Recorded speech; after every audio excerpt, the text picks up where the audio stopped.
aggressive on good pitches early.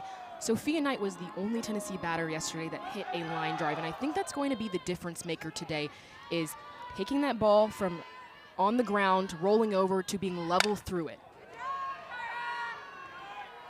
Knight, the transfer out of Boise State, where she led the country in hits last season, 103 of them for the Broncos in the Mountain West, leads Tennessee in hits this season, someone Karen Weekly calls a true triple threat at the top of the order.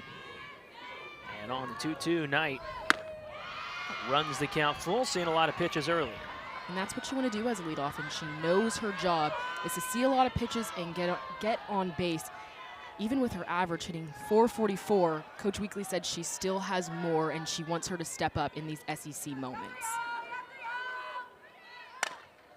One hop to third, nicely gloved by Starr, has made a few good plays on the hot corner this weekend, one down. We talked about Maddie Rutan on Tennessee's side, but now we're talking about Ryan Starr, and I think we're going to have a little bit of competition throughout this weekend of what third baseman can make the more outstanding play, and I think they're neck and neck right now.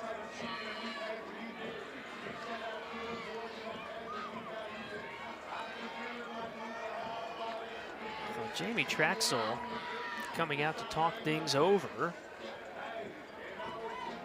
as Knight has been awarded first base.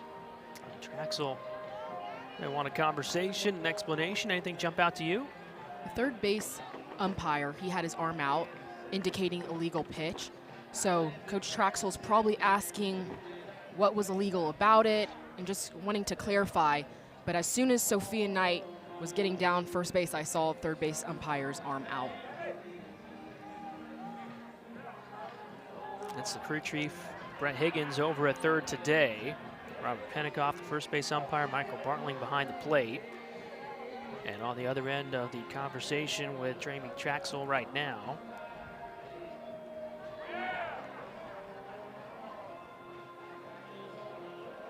you can kind of see with her mannerisms a little bit of confusion. And it is confusing as a coach and as a pitcher that you were given no warning, and it happened on a play where it was in play 3-2, now the batter's awarded the base.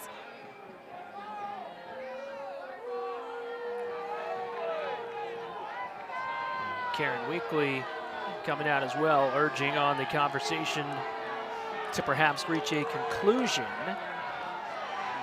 Let's see if we saw anything that jumps out as we take another look.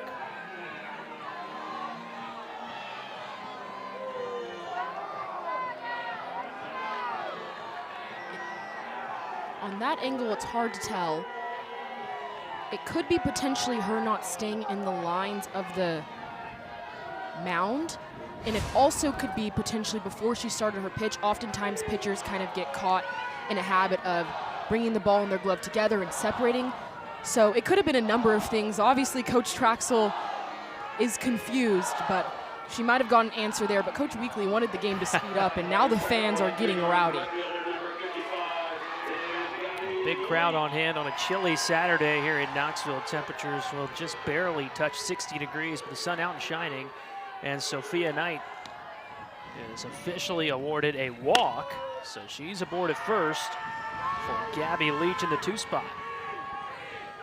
And yesterday, Gabby Leach really struggled with the outside and down pitch, so I expect Ole Miss to stay in that spot like they did in this previous pitch. Gabby Leach has to trust and go towards left center with this ball. She takes a strike on the outside corner, quickly 0-2 on Leach, one half of the Leach twins, the junior out of the Woodlands outside of Houston. Looking for her first hit of the weekend.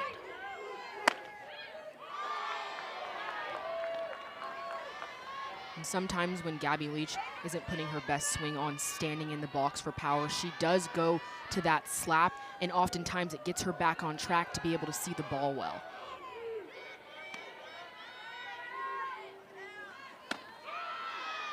And she works it even, 2 balls and 2 strikes. Tennessee started the season 26-0, the best start in program history. The Lady Vols have lost 3 of their last 4 in SEC play. Going back to last weekend, Ole Miss has had a gauntlet to start SEC play. Bounced up the middle, could be two, and it is. Pickens takes care of business, and just like that, the threat is quelled. It starts with Kyra Aycock and spotting that down pitch for Gabby Leach to roll over, but Sophia Knight with her speed, she tried to get past Pickens, the second baseman, but Pickens just heads up, using that to her advantage and getting the tag. So you see here, Gabby Leach rolls over, Pickens charges the ball. Sophia Knight needs to stop and get in a pickle, give Gabby Leach time to get to first. But with her speed, she's just trying to get past Pickens and be safe herself. Second double play now. Ole Miss has turned this weekend. That was well played up the middle by Mackenzie Pickens. And now Kyra Aycock has a chance to face the minimum. She will not. It's a base hit for Ella Dodge out of the 3 spot, the first hit of the afternoon. And same with Gabby Leach. Ella Dodge struggled on that pitch yesterday, going to that left side. You have to let that ball travel deeper in the zone. That was on the line, practically a ball for Ella Dodge, but she gets that back knee below the ball, and with the drop ball, that is exactly how you get on plane, and just drives it into left field. Award for Emma Clark, who takes ball 1.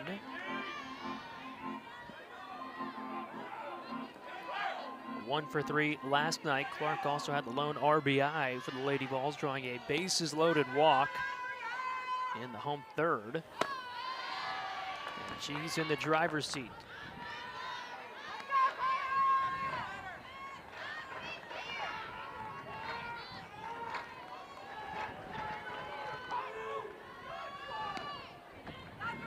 On the 2-0, Clark crushes it up the middle into center field. And the Lady Vols have some 2-out noise here in the first. Emma Clark had some of the best at-bats for Tennessee yesterday, including that bases loaded walk, that battle to score a run. But today, Emma Clark is punishing that mistake pitch. Kyra Aycock left that ball up in the zone, and as a drop ball pitcher, that's exactly what you don't want to do, but Emma Clark taking advantage, staying through it, a line drive right up the middle. We have to go back to Sophia Knight getting into that double play. You never know what could happen in this inning if she stopped and got in that pickle and let Gabby Leach be on first for this back-to-back Tennessee offense getting on base. So as it stands, 2 on, 2 out now for Alana Leach, who awaits the 0-1. And now down in an 0-2 hole. Leach 1 for 3 last night, one of the 3 Tennessee hits. And what has been a largened role as a junior, now making her 19th start of the year.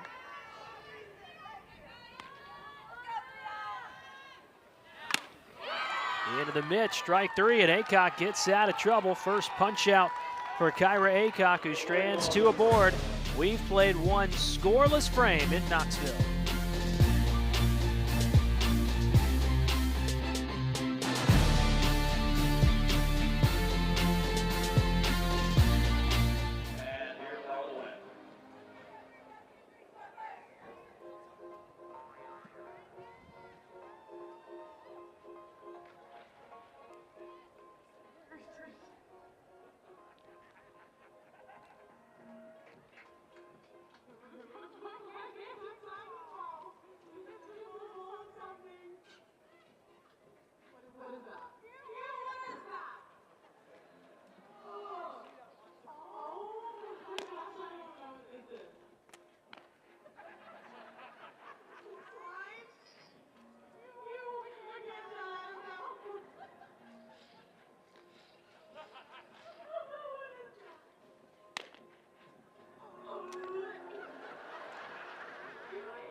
No score through one. On to the second here in Knoxville between Tennessee and Ole Miss. The Rebels coming off of their first SEC win of the year yesterday, Riley, in the season opener. But it's not for a lack of challenges. They have faced the gauntlet of gauntlets, the hardest schedule in the country.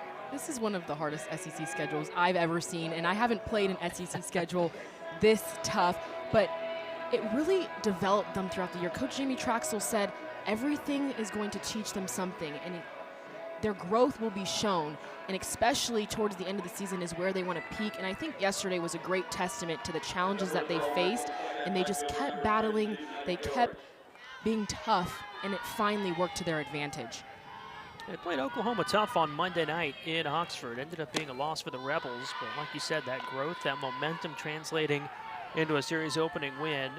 Just saw the schedule there. It doesn't get any easier for the Rebels. So despite the 1-9 start to SEC play, still so much on the table, trending towards the SEC tournament, and then maybe a late charge for an at-large bid into the NCAA tournament, somewhere the Rebels have been each of the last 5 seasons under Jamie Traxel.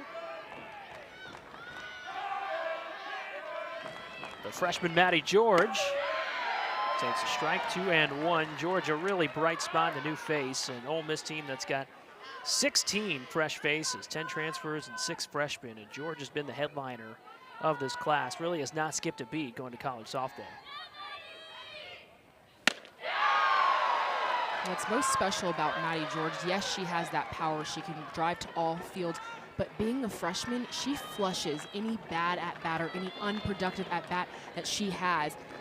And that's just a great thing that you see from freshmen, of being able to move on and have your better at-bats later in the game. Jamie Traxel uses the words maturity and professionalism a lot when she thinks about Maddie George as a player. You see the numbers there. She's a standout in most categories among SEC freshmen. She grounds it to first, nicely gloved by Clark, and there's one down. That was a hard hit ball. Carlin Pickens provides the power for batters, so for Emma Clark to stay down, keep her eyes behind the ball, is really great stuff. But for Maddie George in this Ole Miss lineup, I really love how they're attacking early in the count to get themselves better on time. Maddie George put a good barrel on that, just rolled over at the last second. Emma Clark, a hard hit ball on the corner, staying down on it, not much more you can ask. Pickens has retired all 4 that she's faced, a ground out, then 3 strikeouts. Nothing in one of the Kentucky transfer, Cassie Reisner. Evens the count at 1-1 strike. Reisner started her college career in Lexington. 64 starts in the first 2 years at Kentucky, where she was a career .267 hitter. Really broke out last year, all 10 of her collegiate home runs to that point, coming in 2025. And hitting .333 with 5 long balls here in 2026.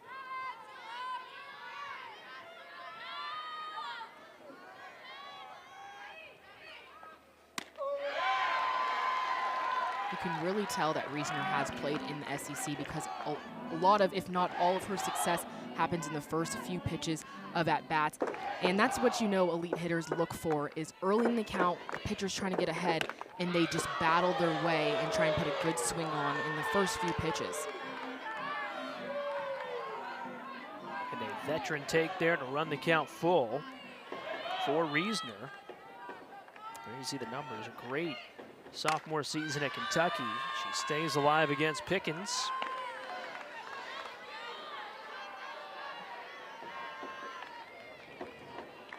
Set career highs in batting average, homers, and ribbies last year, and she is on pace to eclipse all of those in Oxford this season.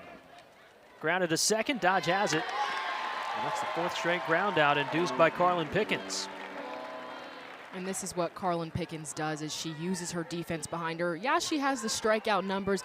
Ole Miss, an SEC team, they've faced elite pitching, elite hitting, and they're on time for Carlin, but she hasn't used that off speed for the strikeout. She's really relying on her defense right now. And the first pitch to Taylor Roman is strike 1.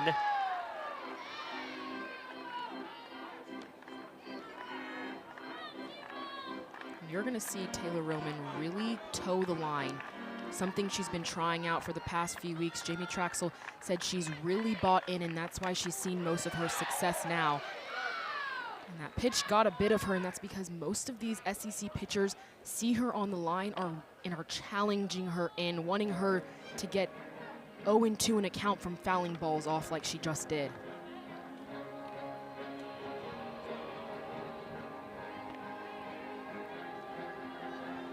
How does that help her, towing the line?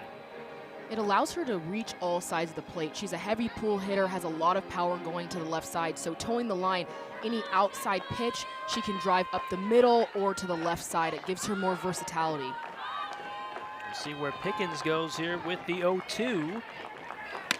Outside Beyer, strike three, swinging 74 in the corner for Carlin Pickens. Her second punch out of the day, and she's retired all 6 that she's faced.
On to the home second here in Knoxville. 4th-ranked Tennessee, who got off to the best start in program history this season, winning its first 26 games of the year, is now looking for some of that early season offense, Riley, as we see the splits.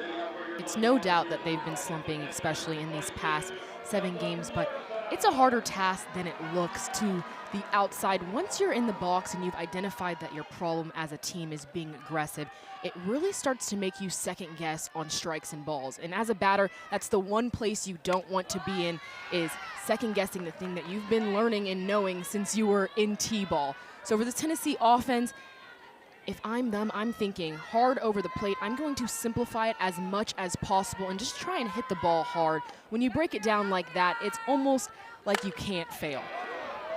It's hit pretty hard there, but foul by the freshman Elsa Morrison. Morrison, the top-ranked recruit in the state of Tennessee, hometown kid staying home. Farragut High School product from about 20 miles away from Sherry Parker Lee Stadium. Less than 20 miles, maybe 20 minutes, depending on the traffic. Someone Karen Weekly and company are very, very excited about in her progression as college softball continues. Fooled there, 1-2. Coach Weekly said that Elsa doesn't get high and low based on what is happening in the game, meaning if it's bases loaded, she's behind the plate. That pressure doesn't add anything to her. Outside factors, anything that normal freshmen get a little bit anxious about doesn't affect her. And you really saw that in the Florida series. They had some tough moments, and she was just as cool and collected as can be. Count even at 2-2. And the cool, calm, collected freshman bounces it to third. Starr on a second hop. Long throw. She got her.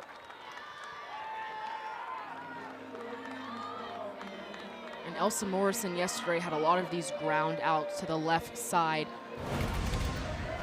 She's going for that down pitch, but she's not getting her body in line with it, meaning she's not getting that back knee below the ball. She needs to over-exaggerate, try and put the ball in the air. But kudos to Kyra Aycock for just spotting the ball in that inside corner, letting her defense play behind her. And Starr, the third baseman, just that short hop kind of ate her up, but her throw was so spot on it did not matter. A handful of nice plays now this weekend for Ryan Starr over at third. Was Maddie Rutan.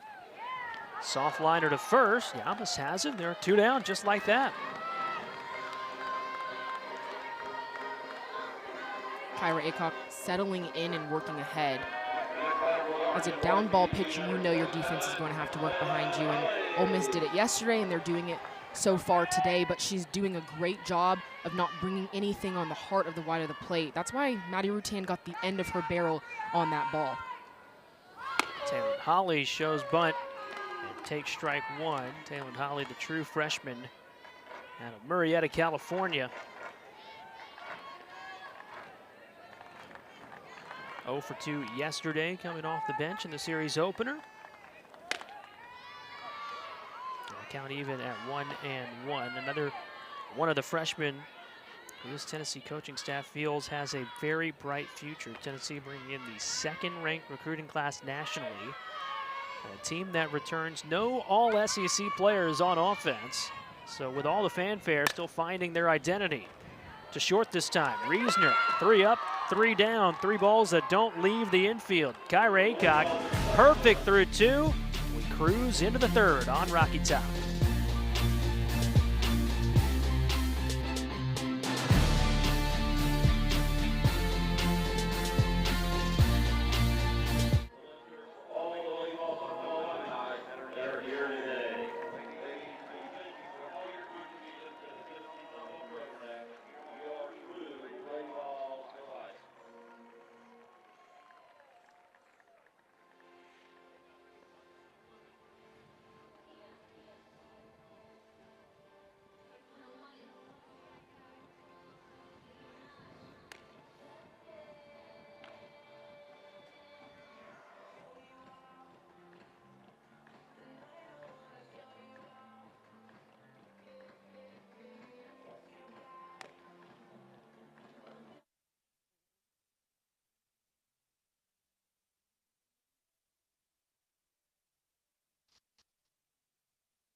Serve to deep left field. That one is gone.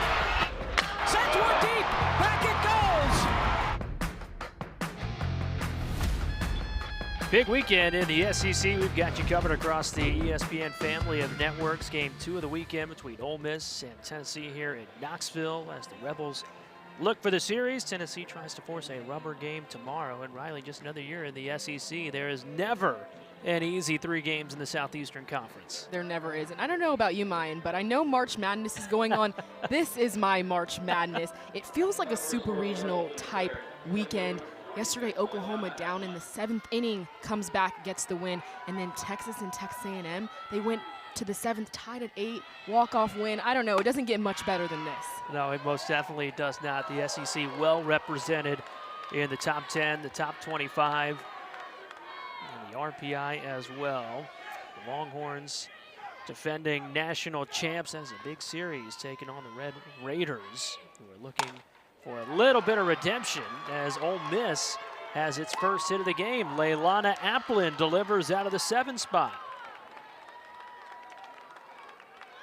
And these Ole Miss batters have done a great job with Carlin Pickens fast in her heat. You can see Leilana Applin, she gets that mistake pitch up in the zone and she just drives it to the right side. With Carlin Pickens, she's so fast that when you get that off outside pitch, you just want to continue to go with that speed.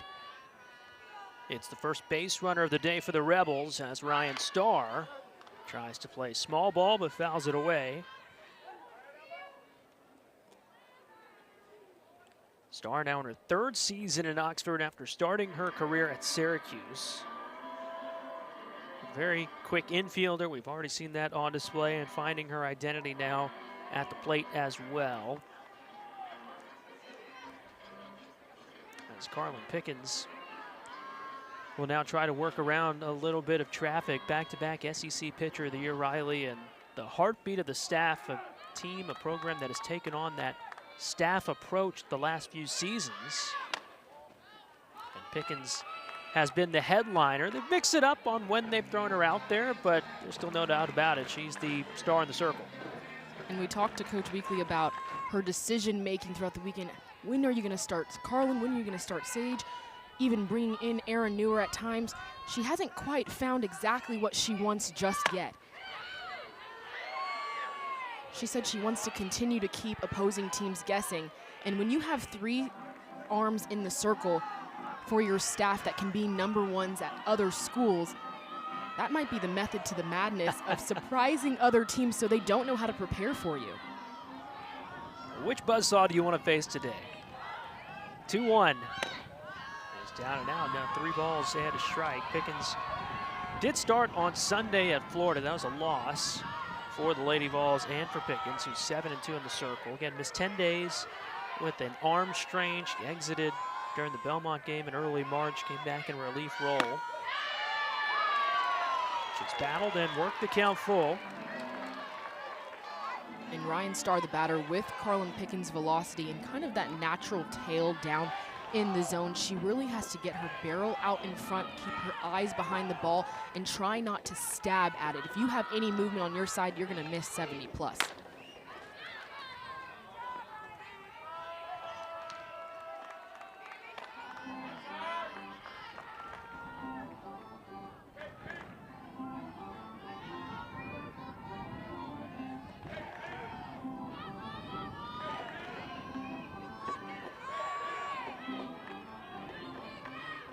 We will try it again. Another payoff pitch. Fought foul.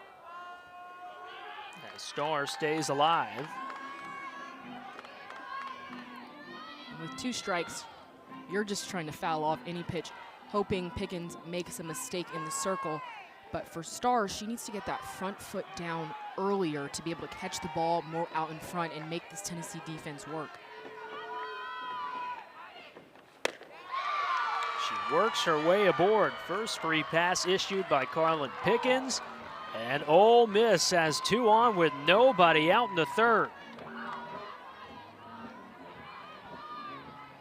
And I know Coach Weekly right now is probably telling her team, do not let things compile. You can give up a hit, you can give up a walk, but when you do them back to back, it puts you in a really tough position for the next few batters. The senior, Taylor Malvin, takes ball 1.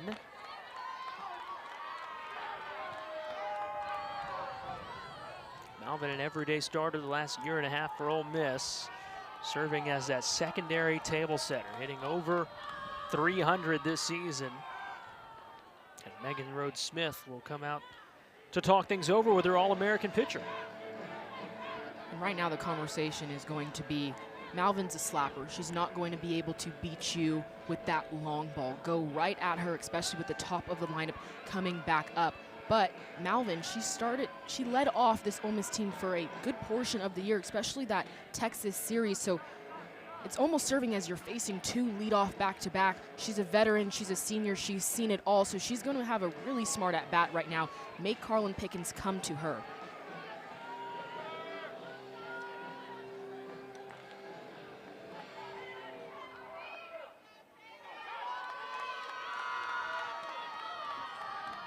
And on the 1-0, Pickens fires a strike, 1-1.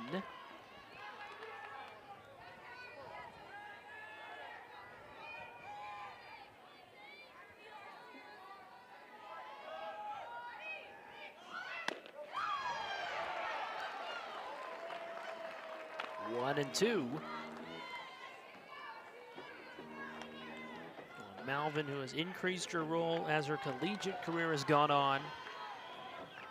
And on the 1-2, Malvin pops it to third. No play. Everyone's safe and the bases are loaded. And Maddie Rutan just slipped on that ball, but Malvin, the slapper, once you get 2 strikes, you're just trying to put the ball in play, make the defense speed up, and that's what she did. She got a pitch on the outside corner, puts it into the dirt. Smart play by Rutan to try and flip her body, but just didn't have her legs underneath her to be able to set her feet and get that out at third. Heads up, but that's what slappers do. They make the defense speed up. Top of the order, nobody out, and the bases loaded.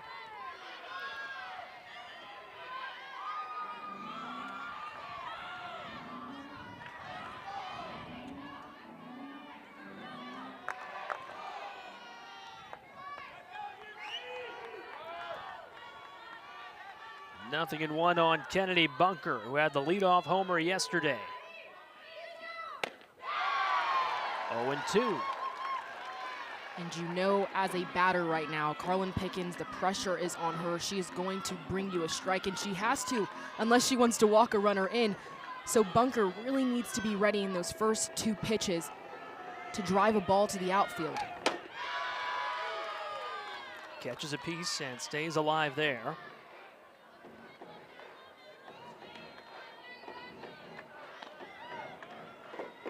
It's not going to take a base hit to score a run right now. All Bunker needs to do is get underneath the ball and drive it with all her rotational forces to the outfield. And it's tipped off of Morrison behind the plate. It was a little shaken up. And when the pitch is coming in at 70+ miles per hour, then the ball tips off the bat. I've been there before. I've caught Carlin Pickens before. When it gets you on those thighs, it stings, and it almost takes the breath out of you.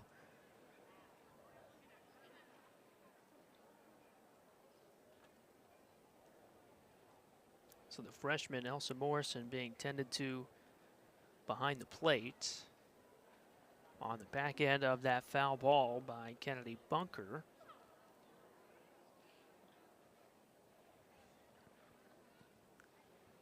And originally I saw it hit that thigh, but she hasn't gotten up.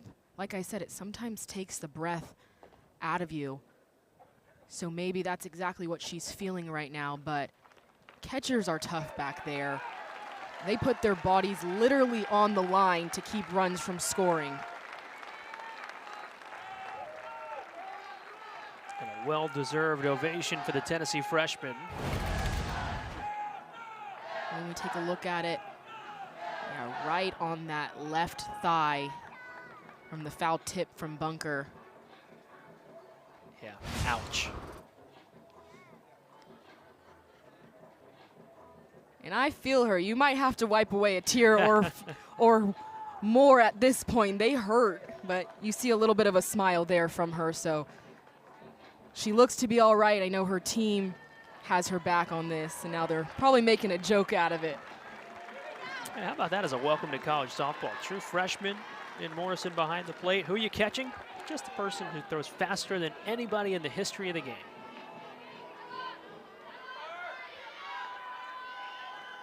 The battery mates back to work. Carlin Pickens ready to twirl home another 0-2 to Kennedy Bunker, who flies it to shallow left. Leach on the way in, can't make the catch. And the miscues cause Tennessee to allow an Ole Miss run. 1-0 Rebels. Bunker was trying to get that ball to the outfield. She got the ball to the outfield, but at first glance, it wasn't going to be enough to score a run. This time of the day, the sun at Sherry Parker Lee is extremely difficult, especially in left field. Originally, it looked like Bella Fall was going to go get this ball. It was great communication, Alana Leach coming in, but at the last second, the sun probably got in her eyes and made it hard seeing it into the glove. The best way to do it as an outfielder is to keep that glove blocking the sun or even your throwing hand, and to keep it up there the entire time, even when you think the ball's coming down out of it. Grounded on the left side, no play, everyone's safe. Pickens drives home a run, and it's 2-0 Rebels, nobody out.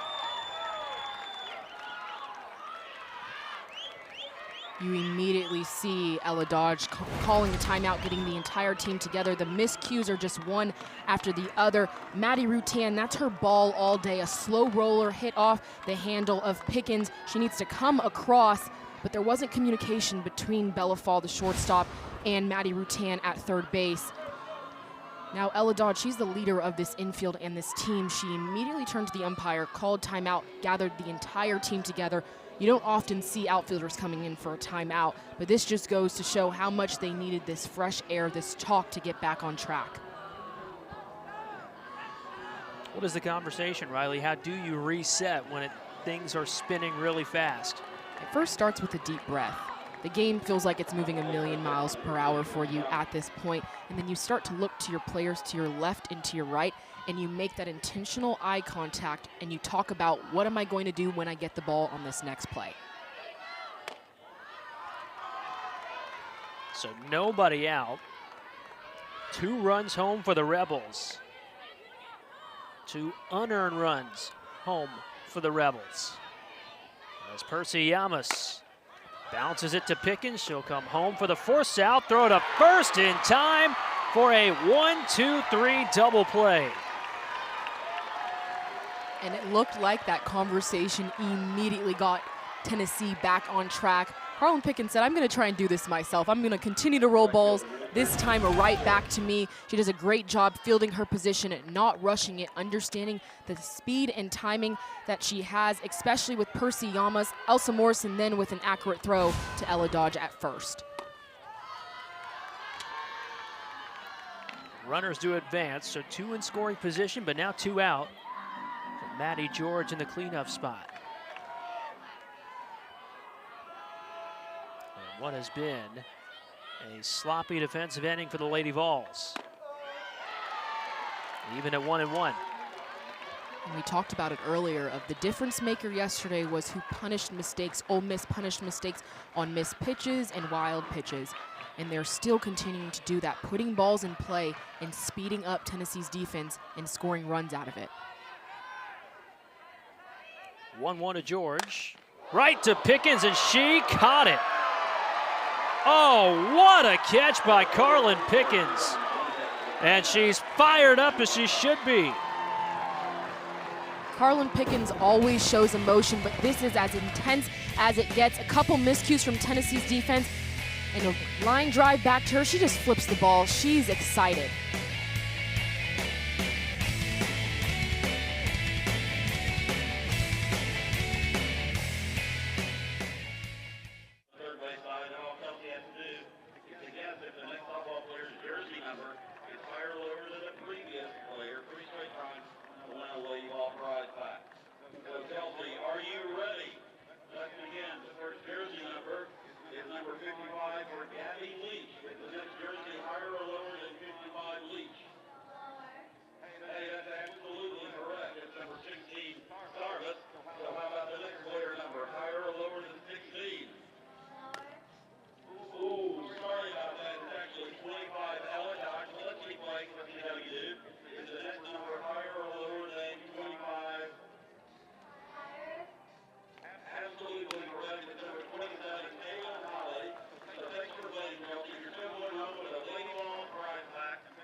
Well, Riley, what a way to end the inning. After a couple runs come home, Carlin Pickens takes care of it herself.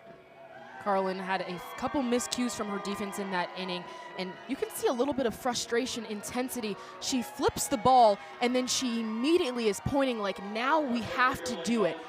it comes differently to your batters when it's from your pitcher versus your coach. So I know this player-led meeting after the inning means more for this Tennessee offense, and right now is where you show that fight and that grit. And Bella Fall will not reach safely, trying to bunt her way aboard. And well played by the Rebels defense as Pickens covered first for the first out. Now it's back to the top of the order. 2 unearned runs across for Ole Miss, and Kyra Aycock now pitches with the lead for the first time and immediately gets it out. And as a pitcher, that kind of gives you that deep breath. You can relax a little. You have a bit of a cushion. 1 home run, 1 missed pitch isn't going to lose you this game. So Kyra Aycock was already on her A game, spotting balls well in the down part of the zone. But now with that cushion, I expect her to turn it up even more. Back to the top of the order, and Sophia Knight. Knight walked on an illegal pitch her first time on a ball that was in play and originally looked like a ground out. Punches it foul, 0-2. For Kyra Aycock in the circle, Riley, you look at her last 4 appearances coming into today. She pitched twice against Oklahoma, twice before Texas before that, started against Alabama. So now figuring things out against these high-octane offenses and certainly pitching to her strengths. The good thing about that start for Ole Miss and the gauntlet of the schedule that they've had is nothing from this point on is going to surprise them. Yes, maybe the pitching staff of Tennessee was 70+, but for the pitchers of Ole Miss, they've seen it all.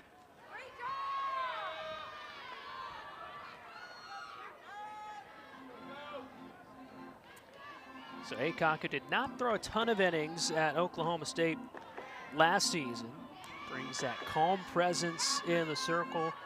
Mature, consistent, confident. That's how the coaching staff describes the senior out of Noonan, Georgia. Her 1-2 pitch is up and in. 2 balls and 2 strikes.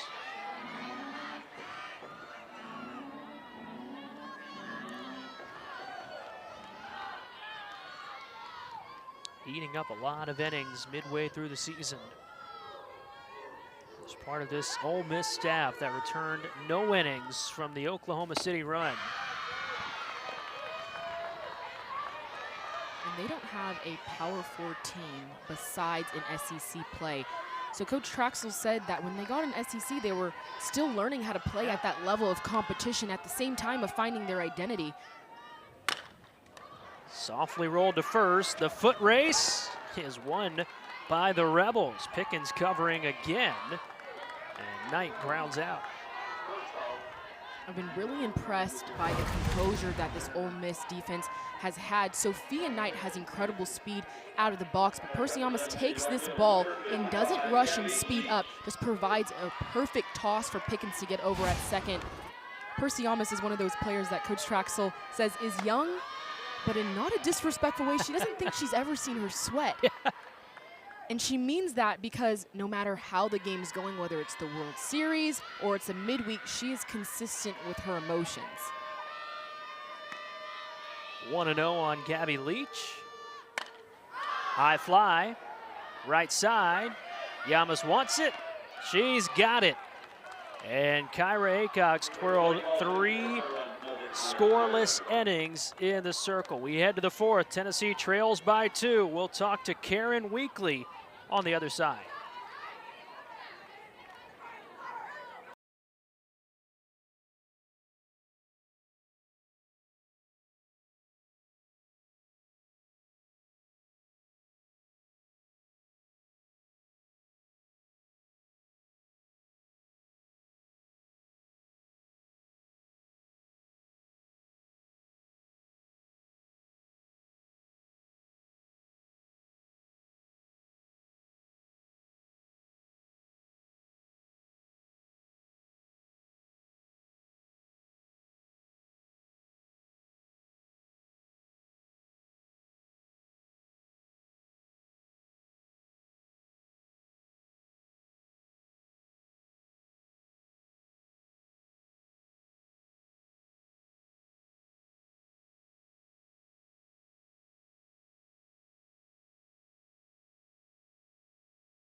4th in Knoxville. Ole Miss a 2-0 lead over Tennessee, joined now by Lady Vols head coach Karen Weekly, a quarter century at the helm of this program. Coach, appreciate the time. Coming off of that last inning defensively, what's the message to your team and to Carlin in the circle? Nothing you can do about it but respond. You know, I mean, it's happened to us lately that no balls out of the infield, and we've given up some runs. And I know there's only one error on the board, but, you know, I counted 3 out there. And sometimes you just can't get out of your own way. And, you know, we just got to keep working through this. I like our team. I love our talent. I love our eagerness. They're really young, but we just got to keep fighting. Coach, on the other side, the batters, I've seen a lot of player-led meetings coming into the dugout. Who was leading them, and what is the message in those circles? Well, I think there's a lot of people leading them. Ella Dodge is usually one to step up, Emma Clark, Amaya Doyle. But I think the message is just be better competitors today. You know, I mean, yesterday we swung a lot of stuff out of the zone, and being a better competitor isn't, you know, getting up there and swinging at everything that comes up there. It's doing your job and demanding that you perform at a really, really high level. And yeah, that's what I'd like to see today. Is I think we're chasing things a little bit, not getting much barrel on things, and we've got to do a better job of getting the pitch we want, not trying to do too much. Coach, appreciate the time and the insight as always. Thank you. That is Karen Weekly, 25th season now, leading the Tennessee Lady Volunteers, over 1,100 career wins here in Knoxville. And she stayed up late last night to watch the Tennessee basketball team punch a ticket to a 3rd consecutive Elite Eight. That was a game that didn't end until 12:30, 12:45 in the morning. But Karen Weekly's a night owl, so she was able to catch that one and get prepped and ready for Game 2 here today. Carlin Pickens back to work. And she misses to Cassie Reesner. 5, 6, and 7 in the order for Ole Miss. The Rebels, Riley, have done a good job putting the ball in play against Pickens and making Tennessee make the plays defensively, which we just talked to Coach about. Lady Ball struggled with last inning. Ole Miss has been attacking early, understanding that Carlin Pickens is a lead and she's trying to get ahead. And it doesn't always have to be a phenomenal hit. As long as they're getting their timing, putting the ball in play, they're getting more information so that when Carlin Pickens starts to bring out that changeup, they've already timed up the fastball. Reesner grounded out the first time on the right side, and on the 2-1. Fouls it back. 73 off the right arm of Carlin Pickens. Pickens, who already threw low 70s coming into Knoxville. Long, lanky, 6'1" frame, where she was an All-American, the Gatorade State Player of the Year in North Carolina, coming out of North Buncombe. Graduated just 4 years ago and is already making her mark here in the collegiate ranks.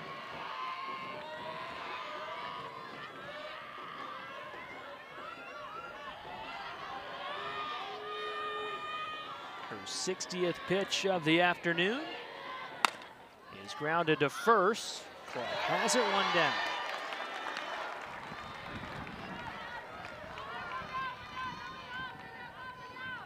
And Carlin Pickens did a great job on that at bat, just sticking with that outside pitch. It was a battle back and forth, Reesner fouling off balls. But you saw it last inning where Carlin Pickens had that high intensity, and you can see it with her competition now. Her pace of the game at this point, she is moving, she is grooving, and she's going right at these batters. She will face a new one. It is Hope Jenkins coming off the bench to pinch hit. Jenkins, the senior,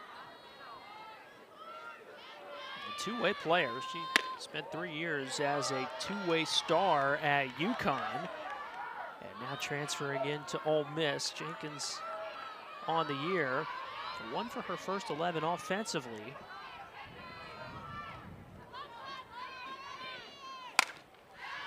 Good hack there, fouls it away. The tough part about fouling those first few pitches off is that now Carlin Pickens is getting ahead or evening the count. So you want to be on time and you want to hit that ball fair, because that might be the best pitch that you get in your entire at-bat. Half-hearted effort there, 1 and 2. How long does it take to figure that out, to learn that, rather than to wait on maybe the one good pitch you get from a superstar arm? It is difficult, and when it's coming in 70 plus, you don't even have but a second to make that decision.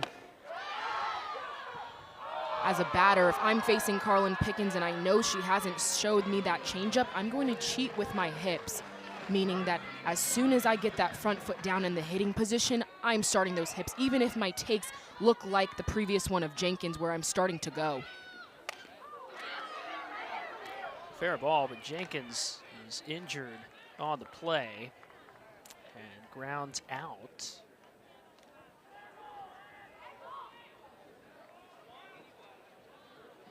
She is holding that right hand, and you could see she went for it like that position I was just talking about, but it got that hand. Tennessee fielded it like a ground ball, but 70 plus on the hand, that hurts. You can see it here. She starts to go with that back hip, but then Carlin Pickens moves that ball inside of the box, and immediately she feels it on that hand. Ruled a dead ball, strike 3. And Jenkins will continue to get tended to in the Ole Miss dugout. There are 2 out here now in the top of the 4th.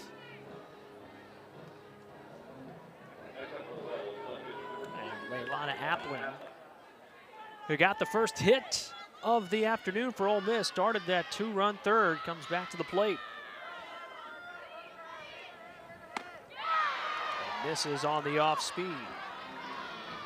And that was one of the first off speeds that Carlin Pickens has thrown this game, but in the right time, because Applin has that fastball timing down. She got the hit, like you said. So now if you're Applin and you expect that change, I might sit it and come into the box knowing I'm only going for a pitch that's slower and up.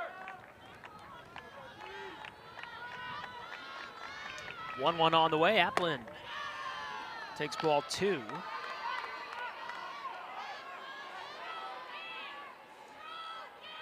Leilana Applin, one of the 10 transfers to Ole Miss, coming in from D2 Angelo State. Started 115 games in her career, was a .360 career hitter. An All-American.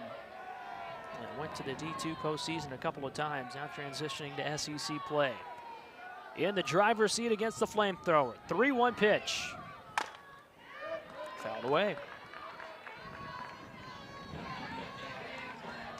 Applin is one of those players that has used the learning experience from the beginning of SEC play in her first SEC play to really get acclimated and get used to the elite pitching that she's going to see every weekend. Payoff pitch, and she works her way aboard for the second time today. Just the second walk issued by Carlin Pickens. And Applin does have that first hit, but she is seeing this ball as well as you can as a batter. You can tell with her takes that because they're quiet and calm that she's not guessing at what the pitch is coming in as. And that's really hard to do when it's coming in as fast as it is. Gives Ryan Starr another opportunity. Starr drew the other walk issued by Pickens, came around to score last inning.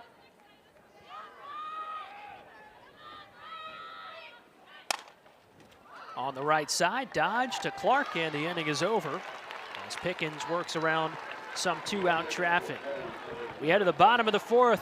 Ole Miss leading 2-0, and the architect of the Rebels, Jamie Traxel, joins us next.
crisp Saturday afternoon here at Sherry Parker Lee Stadium. 2-0 Ole Miss as we head to the bottom of the fourth, joined now by head coach of the Rebels, Jamie Traxel. Coach, appreciate the time. Kyra Aycock in the circle has been a standout as she has all season long. What do you like out of your right-handed veteran? Just how she's competing, she's attacking the zone, throwing good pitches, giving our defense some plays to make in the infield. Coach, your batters have been able to scratch 2 across with Carlin Pickens in that speed. What do you like from their at-bats, and how can they improve to scratch a few more? Yeah, just battling, you know, having good composure. I thought we had really good composure, not getting ourselves out there. And, you know, we know she's going to be in the zone, and we want to be able to get 2-3 swings off per at-bat just because of how good she is and how hard she throws. And so we don't want to get buried without swinging the bat. So just keep swinging, sometimes putting ball in play, putting some pressure on the defense. But I like our composure, I like our confidence, and I really like how we're responding both offensively and defensively. Coach, thank you for the time. We appreciate it. Thank you, guys. Hotty toddy. 6th season now at Ole Miss for Jamie Traxel. Took the Rebels to the Women's College World Series for the first time in program history last year. Not the first time she had been there. She led the Golden Gophers of Minnesota to the Women's College World Series back in 2019 as well. Ole Miss has been to 5 consecutive NCAA tournaments, but they returned 0 innings as a pitching staff, finding their identity, finding their groove, finding their footing. And Kyra Aycock has found it today. 3 scoreless against 4th-ranked Tennessee, who's been slumping the last few weekends in SEC play, and the Lady Vols trying to snap out of it and climb out of a 2-0 hole. It is Ella Dodge who's got power in the bat and evens the count at 1-1. And for this Ole Miss team, especially Kyra Aycock, you saw yesterday Tennessee's offense struggle against Boyer in that down ball. So you look at that and you see your arsenal of pitches that you're the same way. You know if you execute, you're going to have success like that. Nicely gloved on the second bounce by Yamas at first. And it is another ground ball out, earned by the Ole Miss Rebels. Tennessee has not made an adjustment on a down ball. They have to get that back knee below it. They have to over-exaggerate. And then once they get that back knee below it, they have to try and put it in the air, hit a line drive. Ole Miss has shown that they can field ground balls. It's time for Tennessee to make a different mistake. Karen Weekly said that after the game yesterday. Tennessee had 13 ground ball outs in game 1. Wanted to see the Lady Vols drop the barrel, get the ball in the air a little bit, and just change that approach. Weekly said earlier this week that aggressive attacking mindset is contagious. And that is on its way towards the wall, but stays in the yard. Applin in left, running out of room, but corrals out number 2. That was one of the best swings you have seen from Tennessee. Going back to the conversation, that was the over-adjustment of getting the ball in the air, but something that doesn't fail is hitting line drives. Emma Clark did get that back knee below the ball, but because her barrel dropped a little bit, it wasn't able to stay on a line. You can see here how low her knee is in relation to the ground. Feels like yesterday night and today, the ball is kind of sticking when it gets in the air. It's not carrying very much, so understanding that as a batter, you have to try and hit the ball on the line. And what that means is at contact point, you're palm up, palm down, and you stay through it as long as possible through that large zone. Alana Leach lines it up the middle, and there's the line drive into center field for a 2-out base knock. Alana Leach reaches for the first time. And Alana Leach doing that exact adjustment of staying through that ball. It starts with the pitch that she gets up. She's punishing that mistake pitch, but she stays palm up and palm down. You go really slow right here at contact. Her left palm is facing the sky and her right palm is at the ground. She stays through that large zone through extension and contact point, and she doesn't roll over. Brings the tying run to the plate in the 4th. Elsa Morrison, who grounded out her first time up. Leach with some speed at first. And Aycock's 1-0. He's out 2-0. Now Bunker wants a conversation. And with the drop ball pitcher, anytime they miss up, you have to be in attack mode, which is something that Coach Weekly is referencing when her team is being a little bit timid and she wants them to go for it. You can't think twice when the ball is up in the zone. You have to be in the mindset. So when it's there, you don't think, you just go for it. Alana Leach did that perfectly. She spotted it up. She saw it up and drove it right back where you came from. Now, Elsa Morrison in the driver's seat, 2-0, needs to do the same. Behind and tips it into the mitt. 2 balls and a strike on Morrison, the freshman. Got off to a hot start in her collegiate career. First 2 at-bats were a double and a 3-run blast. Certainly has the potential. Can she flash it here? 2-1. It is ball 3.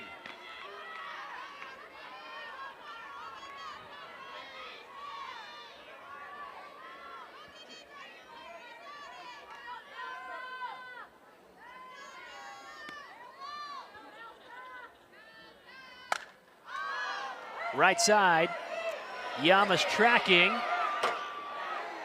off the railing, and Morrison stays alive for another. Percy Yamas is being brave out there right now without a visor, without sunglasses. This sun can be so brutal at this time of day. And you saw she stuck with the ball a pretty long time. As soon as it came down, she completely turned her head, saved herself from maybe a ball to the face. That sun is completely covering it. Payoff pitch. High fly, right field, in the yard. Rosales in the game. She's got the catch. Alexa Rosales into the ball game and records the final out of the 4th as Tennessee strands another and trails by 2.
Through 4 in Knoxville, the only run to the game came back in the 3rd, and Riley, it was Tennessee miscues that helped the Rebels scratch across a pair. It was the hit and then the walk and then balls in play. Tennessee was just struggling. That one, Maddie Rutan slips. The sun hurt Alana Leach on this, and then no communication from the 5 and 6 there at short and 3rd base. Ole Miss putting pressure on the defense, but mistakes happen in softball. You know that is going to happen throughout your season and in these SEC games. It's not letting mistakes compile is the key. So the walk and the hit back-to-back and then a couple of those miscues, that is what hurts you, and elite teams make you pay. Ole Miss is clicking right at the right time of having excellent defense, great pitching, and then those clutch hits or those clutch taking advantage of miscues. So Tennessee kind of has a challenge in front of them, but it starts with getting first out of the inning. Carlin Pickens back to work. It's Taylor Malvin in the 9 spot who takes ball 1. Officially just 1 error throughout all of that for Tennessee. But we talked to Karen Weekly. She said she felt like there were 3 when it comes down to the end of the day. Tennessee was the 6th best fielding team in the SEC. But an error last night, an error today, and a low-scoring weekend has not been in their favor to this point. And Carlin Pickens in the circle does have 3 punch-outs. Ole Miss just 1 for 15 against her. But taking care of that early congestion in the 3rd inning. Aycock shoving in the circle. The Rebels cling to that 2-0 lead.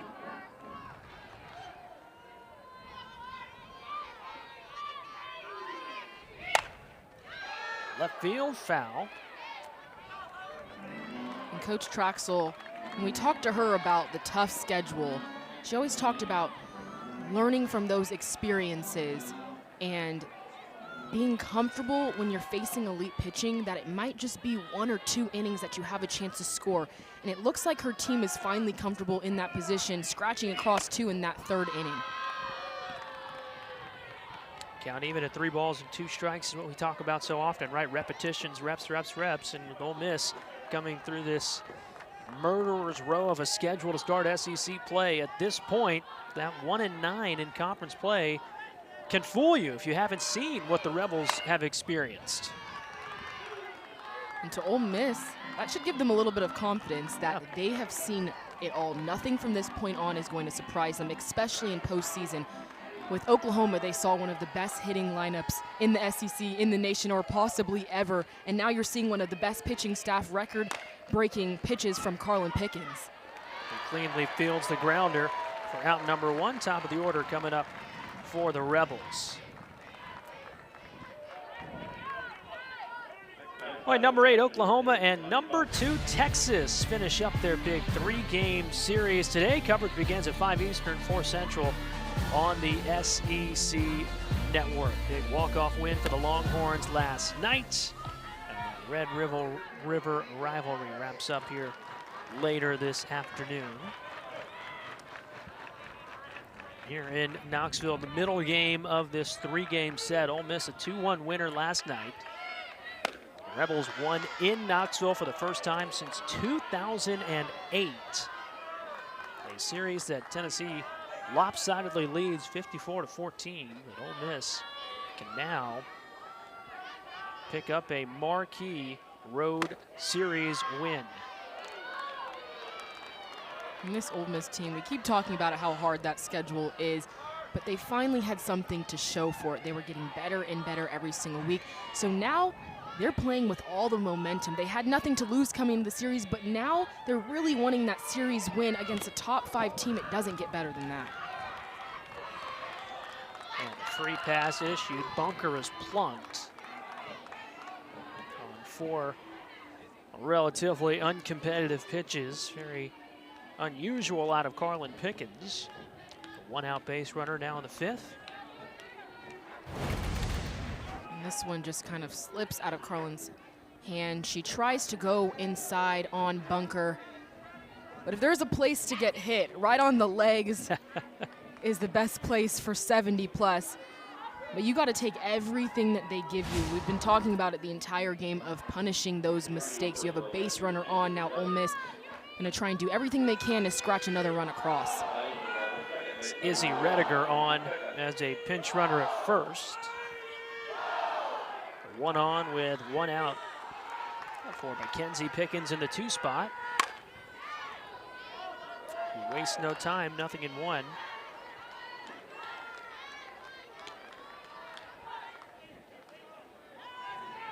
And even though Pickens, the batter, fouled that off, didn't go fair, it tells the defense that she's looking to put the ball in play, and Carlin Pickens, the pitcher, feels it. Hard hit down the left field line this time, 0-2.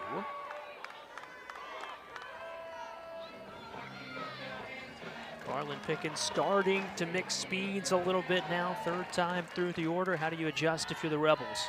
You have to pick a pitch and sit it coming in. Pickens, the batter, was just very on time, pulled that ball down the line. You expect a changeup right about now. And she gets it hammered to left. Leach going back, makes the catch for a loud 2nd out.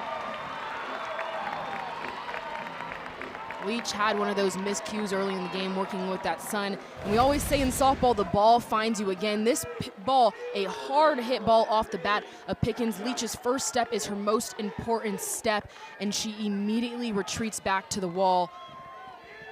Just read it right off the bat.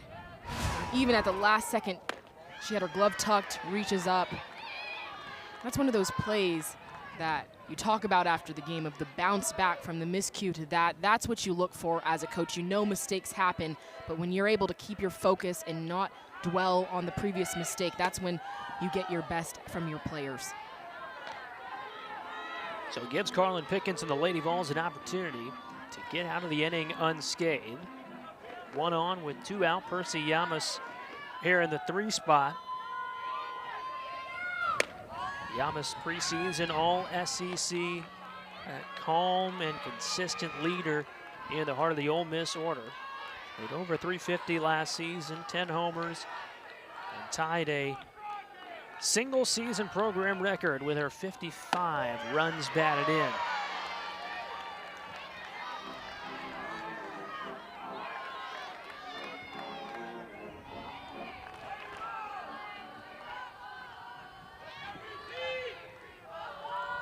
Three-one on the way. Down and out. 2 on for Ole Miss. Ole Miss has been doing a good job at taking what Pickens gives them, especially on these free passes or a mistake pitch. And it's really hard to do when it's coming in at you at 70 plus to not get caught swinging at a ball out of the zone. But a little bit uncharacteristic these past few weekends of Carlin Pickens giving up those free passes. We talked about her injury, coming back, getting the feel, getting the timing. But you can see she's still struggling trying to find the zone, and also could be trying to be too perfect. When you're down in the game, your defense has made a few mistakes behind you, pitchers start to press. And I'm seeing a little bit of that from Pickens, trying to do too much herself, but she needs to go back to trusting that defense has had her back the entire year. Megan Rhodes Smith out to talk things over with the Tennessee battery. Perhaps giving some of those reaffirmations that you just mentioned to Carlin Pickens in the circle. 2-time reigning SEC Pitcher of the Year. She was an all-world product out of North Buncombe, where they now play their softball at Carlin Pickens Field in Weaverville, North Carolina. She's trying to work around some 2-out traffic. Natty George re-enters and fouls away the first. And Carlin Pickens has that world record speed, but she's doing much more than that for the game of softball. Little girls are tuning in, and they see Carlin Pickens throwing fast, and they want to do the same. So that field back home being named after her is just a testament to the human being she is and also the athlete. Right back to her, an athlete indeed, Carlin Pickens, fielding her position today. And she's through 5.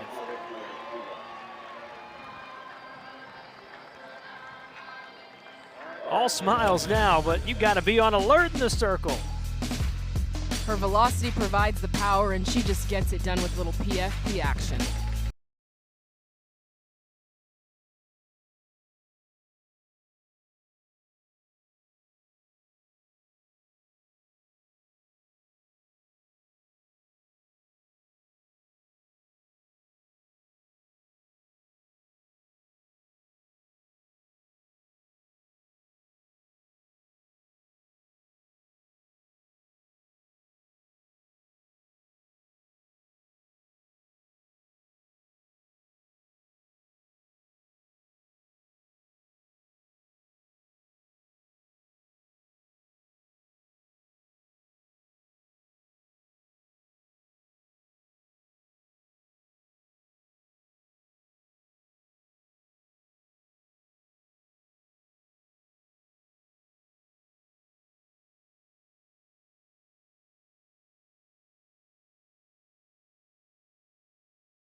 That is some A-plus coordination out there in the porch here at Sherry Parker Lee Stadium. A crisp Saturday in Knoxville, Tennessee tries to climb out of a 2-0 hole. It'll be Maddie Rutan leading it off for the Lady Vols, 7, 8, 9 in the order. Rutan transfer from Eastern Kentucky, where she had never encountered something as exhilarating as softball until winter break a couple years ago. When she was home in Columbus, Indiana, began volunteering at a local fire station on New Year's Eve, and that first day she embarked on a run as a volunteer firefighter, a 6-hour barn fire.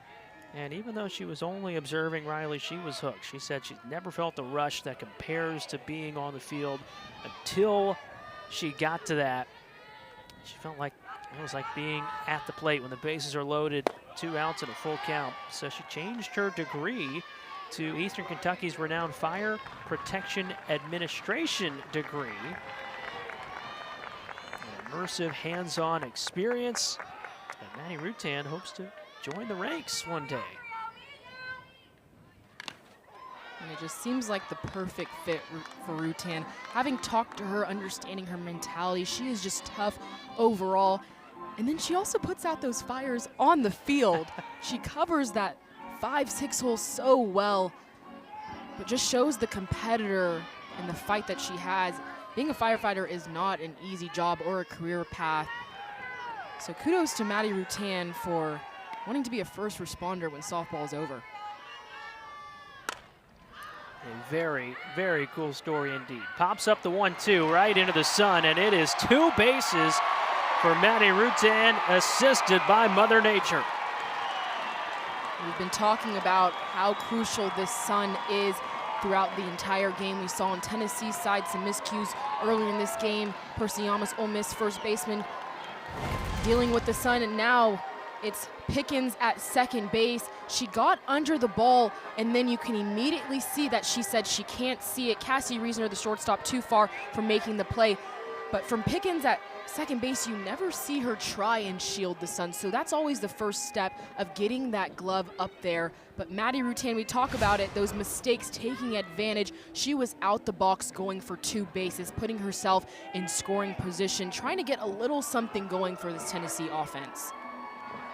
So Tennessee gets the leadoff runner aboard for the first time since the first inning. And now the Lady Vols have a little bit of life.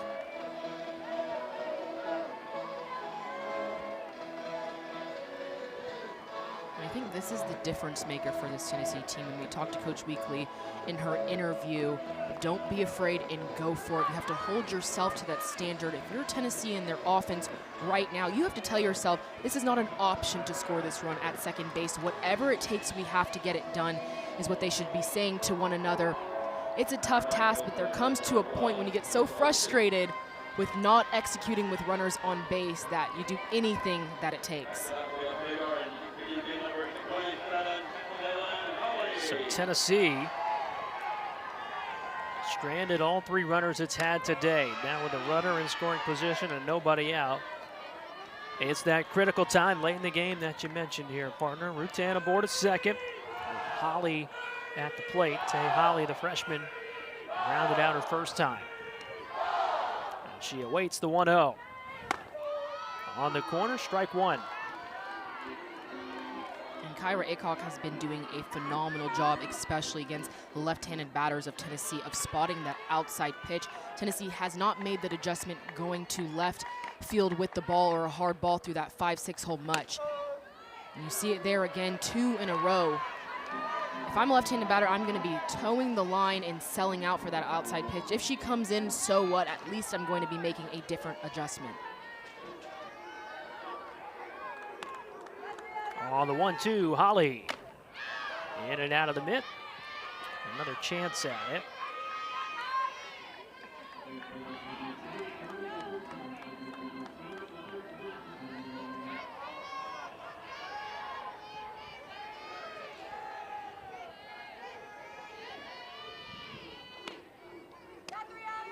Aycock home. Upstairs, 2-2.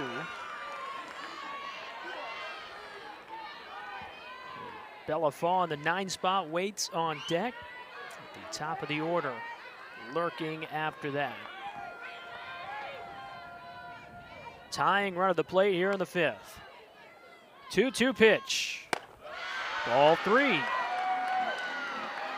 Aycock is continuing to stay on that outside corner. She's been moving the ball up and down, just changing the eye level of batter Tay Hawley.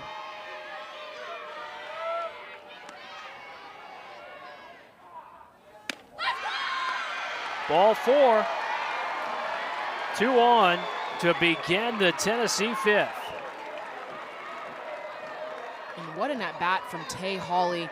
She got down 0-2 in the count, settled back in. You could see her take a few more deep breaths to get that walk. Tyra Aycock did a great job of getting ahead. When you're ahead 0-2, it's time to put the batter away. Now with the top of the lineup approaching, your goal as a pitcher has to be to go right at Bella Fall, try and induce her to hit a ground ball to the left side, work that inside pitch to her. And if you're Fall, you have to try and get that rotational force out in front of the ball and try and drive the ball to left center, or even try and inside out the ball, meaning you let the ball travel, you keep your hands as inside of it as possible and drive the ball to the opposite field. Tried to bunt her way aboard the first time.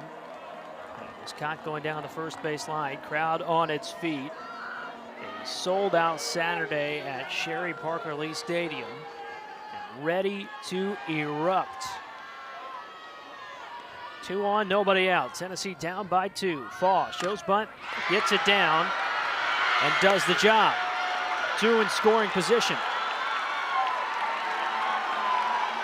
And I don't know if I've heard a stadium get louder than it is right now for a sacrifice bunt from Bella Fall. She does a great job of keeping her feet planted in the box, not moving, trying to get herself safe. She deadens the ball as it comes in, and then Ole Miss's defense just playing it perfectly to secure an out.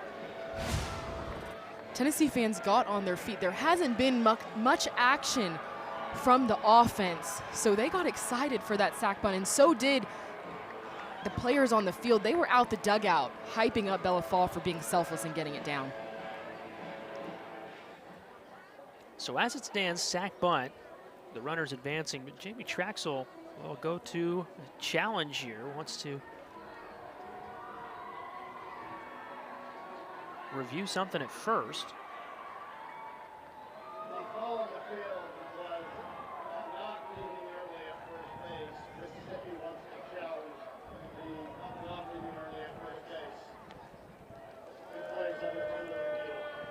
That is Brett Higgins, the crew chief, so challenging to see if Taylon Holly left early at first base. Each team starts the day with 2 challenges. If you win it, you get to keep it.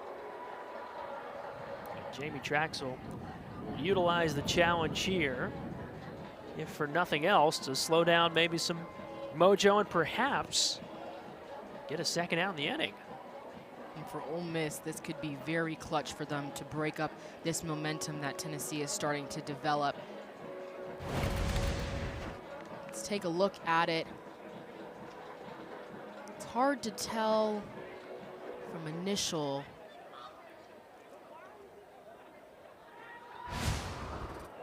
After review, the call not really early on first base will stand.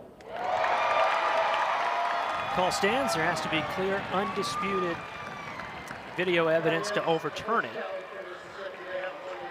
So 1 challenge remains for the Rebels. And there are now 2 in scoring position with just 1 out for Sophia Knight and the top of the order. Sophia Knight is that triple threat. She can do it all, soft slap, hard slap, and stand and hit. Right now, she's gonna probably stand in the box and try and drive a ball to the outfield for not 1, but even potentially 2 runs.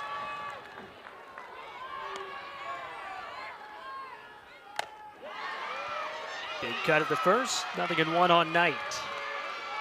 Walked in the first, grounded out in the third. And now in search of a breakthrough moment here in the 5th.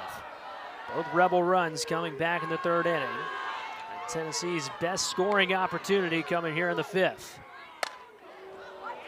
0-2. And for the base runners on base for Tennessee right now, especially Rutan at 3rd base, you have to understand the speed of Sophia Knight. So do not run yourself into an out at home, because Sophia Knight can probably be safe herself by creating a little bit of chaos.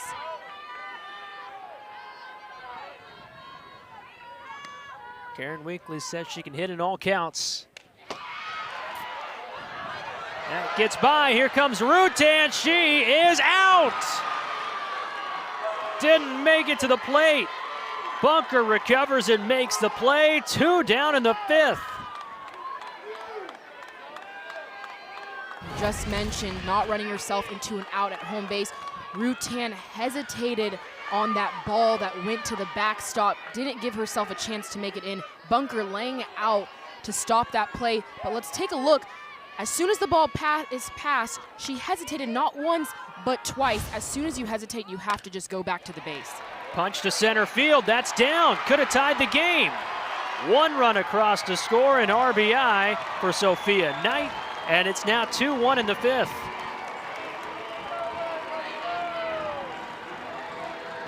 And Sophia Knight, that hit she was looking for the left-handed side to get the ball to the outfield. You mentioned it, Mayan. If Maddie Rutan didn't run herself into that out just 1 pitch ago, that would have been 2 runs down for Tennessee. But it's a great job of Sophia Knight to not let that affect her at bat, to continue to put a good swing on the ball, especially when the momentum shifts in the middle of your at bat. Another 2-strike hit this year for Sophia Knight. She does get Tennessee on the board and represents the tying run in scoring position. Knight with speed to burn over at 2nd. After an RBI double, her 8th 2-bagger of the season. Gabby Leach trying to extend the inning. And ahead, 2 balls and no strikes. And right now, if you're Gabby Leach, you know Aycock is staying on the outside corner. You know she's going to give you a strike or try and put something on the plate, sell out to left field. Out in front, 2-1.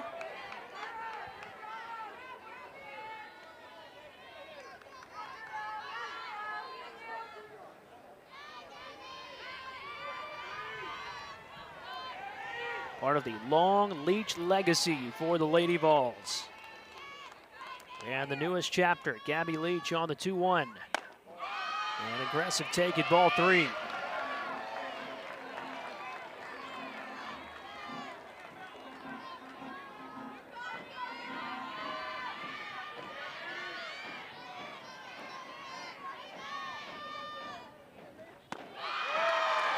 The inning continues, a 2-out walk drawn by Gabby Leach, which brings the ever dangerous Ella Dodge to the plate. And Coach Weekly said Ella Dodge is as clutch as it gets for a player. She's made for moments like this. So the timeout called by Bunker for Ole Miss, the catcher, is a very smart decision just to break up the pace, settle in with Aycock, and really game plan how they're going to attack Ella Dodge in this at-bat. Nancy Evans, pitching coach, out as well as the Tennessee offense convenes. For Kyra Aycock, it was pretty smooth cruising through the first 4 innings, worked around some traffic but never issued a run. And now 1 run across for the Lady Vols with the go-ahead run aboard. Aycock has just been doing a great job of spotting the balls on the corner. She hasn't given anything on the white of the plate, so if she can just stick with that, get these Tennessee batters to continue to get themselves out, she'll be in a great spot. But it starts with getting ahead, and that's where she fell behind against Gabby Leach, gave up that walk. If she starts ahead with Ella Dodge and continues to hit spots, she is going to have success.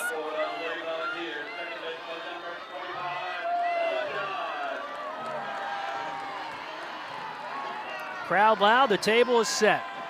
2 on, 2 out. Tennessee down by 1.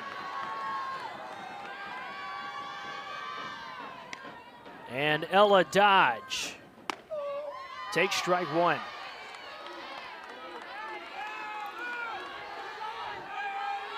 Dodge leading the team in runs batted in.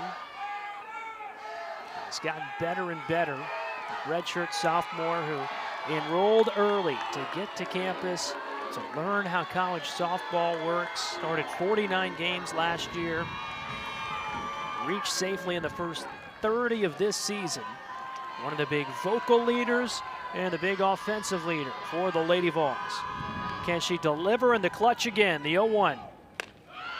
High and tight, 1-1. And I got to play with Ella Dodge that spring when she came early, and I'm not going to lie, she struggled that spring, but her success that she has had now is because she came early, she put in that work, and she learned from all the players that came before her. Spinning behind the plate, bunker, got it! And she's fired up as she should be. When a clutch player like Ella Dodge is up to bat, as a pitcher, you kind of get tense, but you say thank you for her going for this tight inside pitch. A tough play for Bunker, the catcher. She did a great job getting her body turned, not speeding up, and then securing the out.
Nothing quite like the high-octane drama of the SEC. We go to the sixth in a one-run game.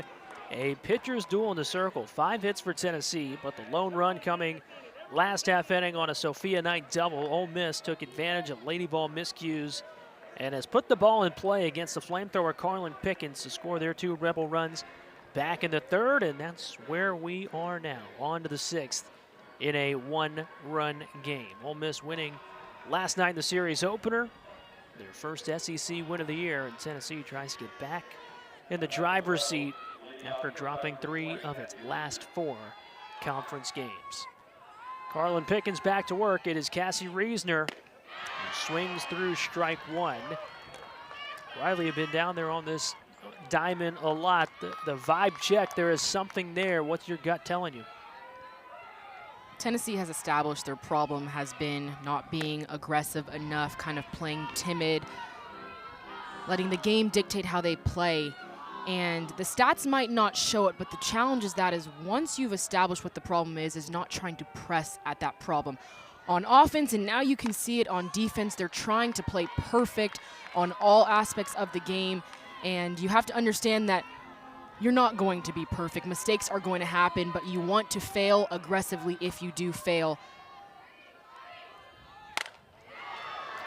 Another base hit. That'll skip to the wall. Reesner around first, headed to second. A leadoff double for the Rebels. Cassie Reesner has been on fire the past 7 games. She's been attacking pitches up early in her counts. She came from Kentucky. She's using that SEC knowledge to her advantage. This one just spotted on the plate on the inside half, she just goes with it to the right side, but at contact, her knocking knuckles that line up are even, and that's the goal at contact, to stay on it as much as possible. She hit it so hard that Sophia Knight in center field, she tried to slide to stop it, but it got past her. Hitting the ball hard never fails you as a batter, and Cassie Reisner's been doing that as of lately. Reisner aboard in 8 straight games, a leadoff double for the Rebels, and their first extra base hit of the afternoon. Some insurance in scoring position. As Ole Miss will make some changes offensively. And Tenley Grisham will come to the plate for the Rebels. Grisham got into the game defensively last night, her first offensive hacks of the season, the redshirt junior. And an opportunity to add to the 1-run lead.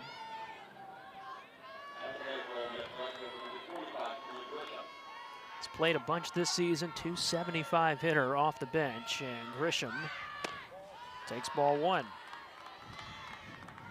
And being a pinch hitter is hard enough in the game of softball, but it makes it even harder when you're facing 2-time All-American Carlin Pickens with her speed. You want to always attack the first pitch you see, but you can't be too patient of wanting to see a pitch, because that might be the best one.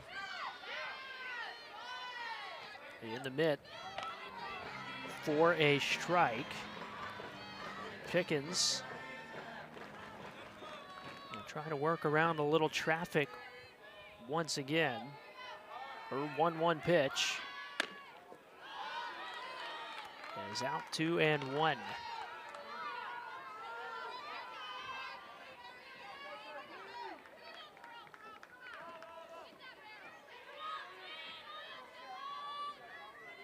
Coming up on 100 pitches for Carlin Pickens. Here it is. 3-1. And I just know right now, Karen Weekly is telling Carlin, go at this batter. She's number 1, she's a pinch hitter, but number 2, she's showing you bunt. Let her put the ball in play and let your defense try and secure an out. Ball 4, and Grisham off the bench earns a 5-pitch walk, 2 on to start the Ole Miss 6th. And Carlin Pickens struggling to find that zone. Just missing on the outside corner, and going back to that point of trying to be too perfect. You can see it affecting Tennessee in all aspects of the game. Carlin Pickens is trying to be perfect and spot a ball on the outside corner. When a batter's showing you bunt, you let them bunt the ball, you get an out. Leilana Applin shows bunt, pushes through it. 0-1. Ole Miss trying to manufacture some runs here in the 6th. Nobody out for the Rebels. Know that no lead is safe against Tennessee, albeit a slumping offense, an offense that can certainly erupt at any instant. And on the 0-1, Applin fouls it back, 0-2.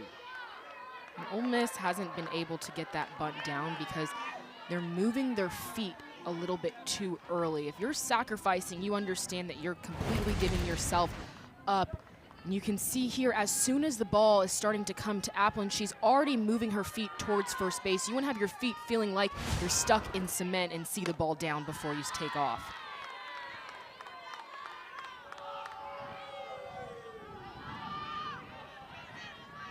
Applin's been aboard twice today. Single and a walk, and she scored one of the 2 Ole Miss runs. On the 1-2, Applin hits it to center field. Knight on the way back at the warning track, makes the catch. Reisner's tagging for third, and she is safe.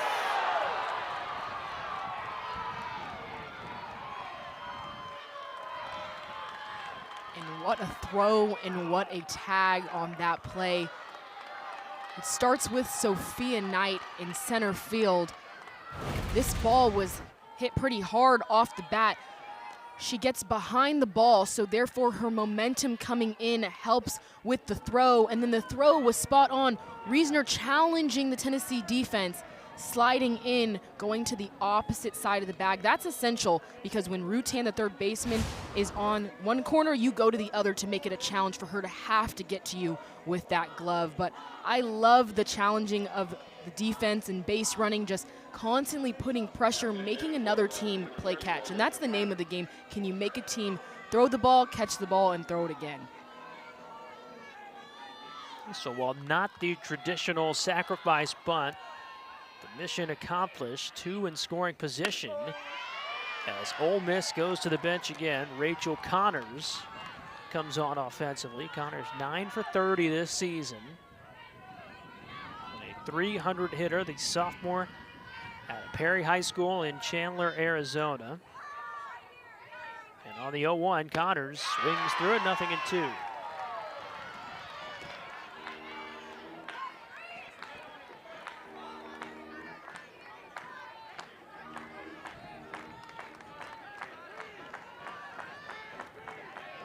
Pickens home.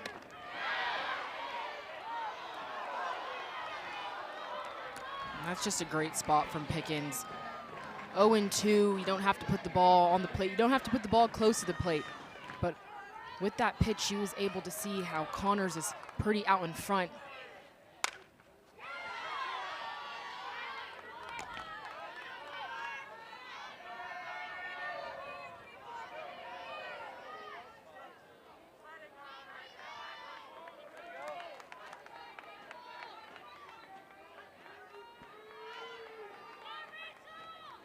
One-two from Pickens. Strike 3.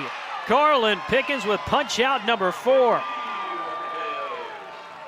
What a spot from Carlin Pickens, challenging Connors on the inside corner, really tight off the plate. She goes back to that high heat, and look at where that spot is. Connors tries to get that hip through. That's her only chance at being able to put the ball in play, but when it's coming 70 plus, it feels like 80 when it's that tight inside.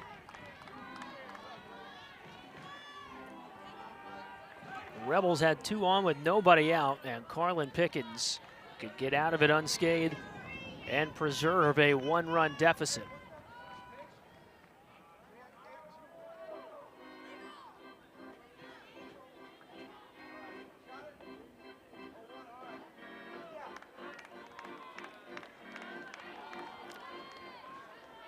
No balls and a strike.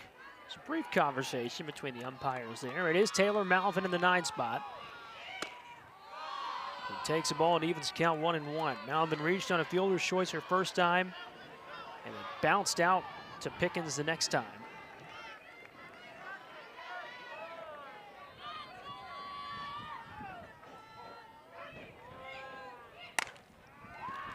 Right side, Dodge has it, and Carlin Pickens gets out of it. Strands 2 in scoring position. We head to the home 6. The Lady Vols trying to erase a 1-run deficit.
Well, after 4 innings, scoreless on offense, Tennessee able to get on the board in the 5th. It all started with an assisted double from Mother Nature. Maddie Rutan gets into scoring position.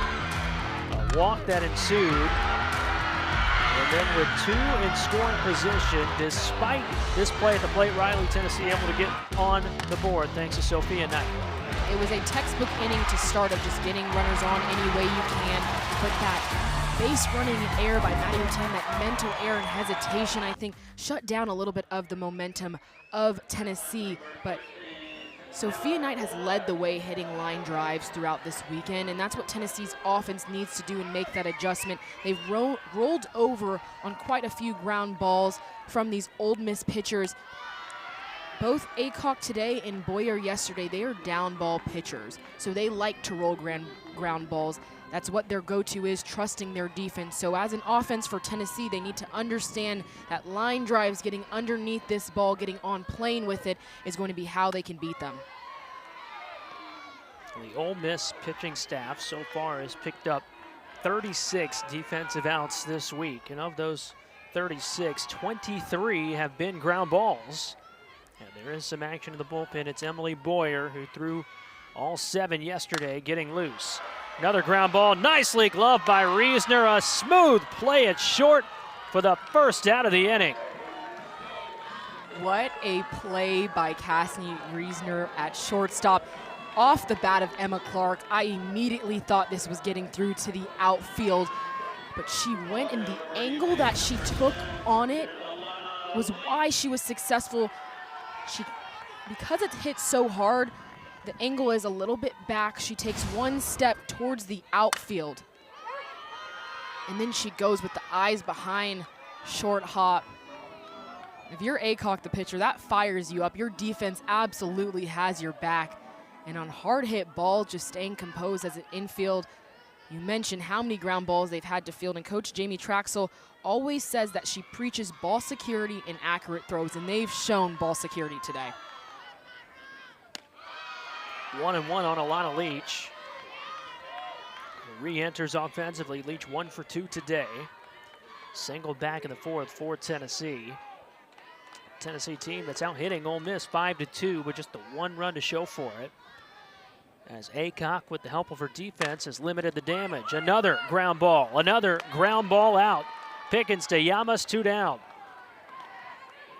And Alana Leach, she got a hit her last at-bat. She's seeing the ball well, but Aycock this at-bat, it wasn't a strike, but she did go to an off-speed pitch. So just that change of speed was enough for Alana Leach to mess with her timing and roll over on the next pitch.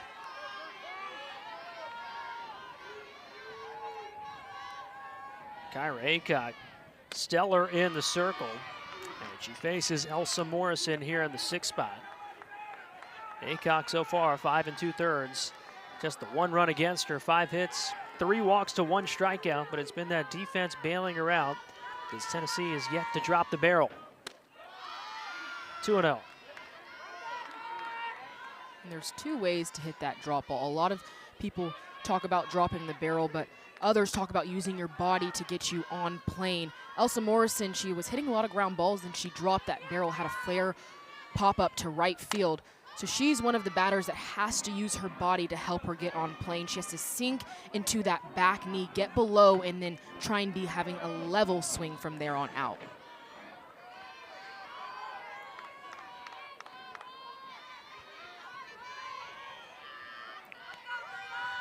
Two-1 to the freshman. Reached for it, 2-2.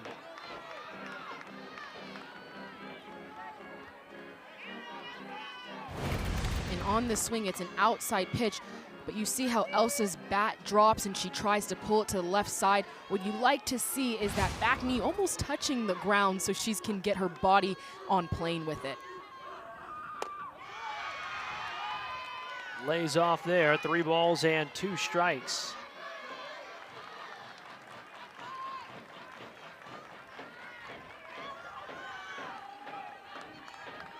Kyra Aycock has not had a clean inning since the 3rd. Her payoff pitch is strike 3.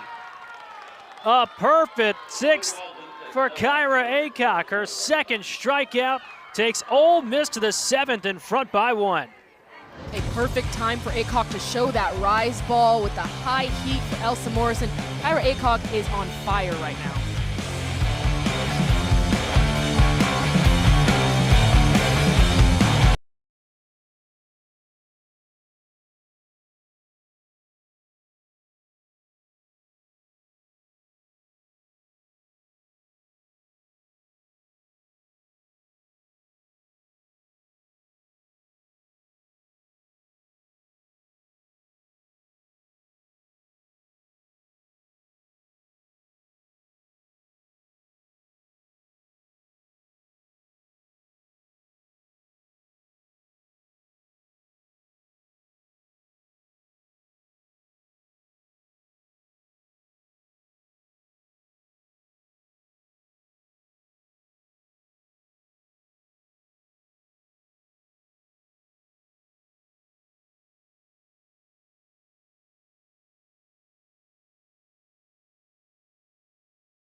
A packed house on Saturday at Sherry Parker Lee Stadium, the heart of Alumni Weekend here in Knoxville, where we've got a barn burner for the second straight day. Ole Miss heading away from taking a big series on the road at fourth-ranked Tennessee. The Rebels, despite stranding 7 aboard and being out-hit 5-2, have a 2-1 lead. Carlin Pickens is back to work. It's the top of the Ole Miss order. And Kennedy Bunker, who takes strike 1. Bunker has been aboard twice. The big table setter at the top for Ole Miss. Took over that leadoff role a couple weeks ago in the series finale against Texas and has fared quite nicely since. She has been doing a phenomenal job of getting on base and then also showing the batters behind her as many pitches as possible. She's really just attacked any mistake pitch, and it started yesterday against Sage Margetko first at bat. Sage Margetko missed up, and Kennedy Bunker just took advantage of it.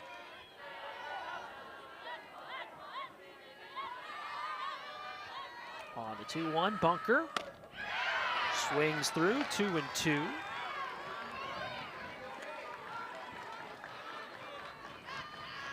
That was Bunker's 6th home run of the season last year, and Ole Miss has not trailed in the series since. Down on strikes this time as Carlin Pickens picks up her 5th. Carlin Pickens has gotten back in the groove, and it's because she's starting these left-handed batters with tight and inside. She was having trouble finding the strike zone on the outside corner, gave up a few free passes, but as soon as she started to spot that inside pitch, it has made it easier for her to go outside for the strikeout. When you're ahead in the count, you don't have to pitch a strike, and so although she's struggling to find that outside corner, when she's ahead, it doesn't matter. Her speed is allowing these batters to sometimes guess on where the pitch might be. Jams Mackenzie Pickens there. There are 2 down as Bella Faw takes care of the ground ball.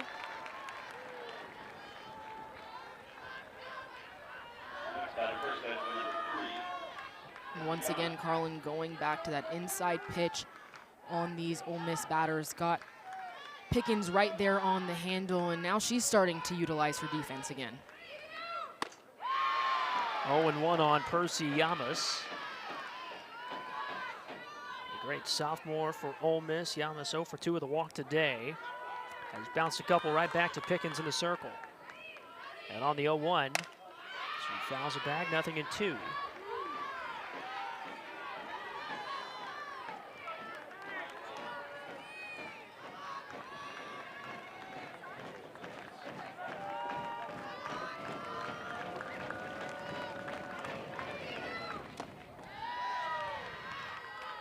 Chase, 1 ball and 2 strikes. Carlin Pickens in the circle for Tennessee. Missed some time, 12 days with an arm strain. And since returning, this is the most number of pitches she has thrown. This will tie her season high in terms of pitches. And she wanted that one, and Percy almost did as well. But when you're facing the speed of Carlin Pickens, you have to cheat, and some of your takes might not be the prettiest. It might be close like that, but you have to put yourself in the best position to get those hips through. Got it by her for strike 3. Carlin Pickens bookends the 7th with strikeouts, and Tennessee needs a run to tie it or 2 to win it. You're playing with fire when you compete with Carlin Pickens in your head of the game, and Carlin Pickens is on fire and competing right back with this Ole Miss offense.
On to the bottom of the 7th in a one-run game here in Knoxville. Ole Miss 3 outs away from a statement series win on the road at number 4 Tennessee, who will have to come from behind to snap out of a rut and defend its home turf.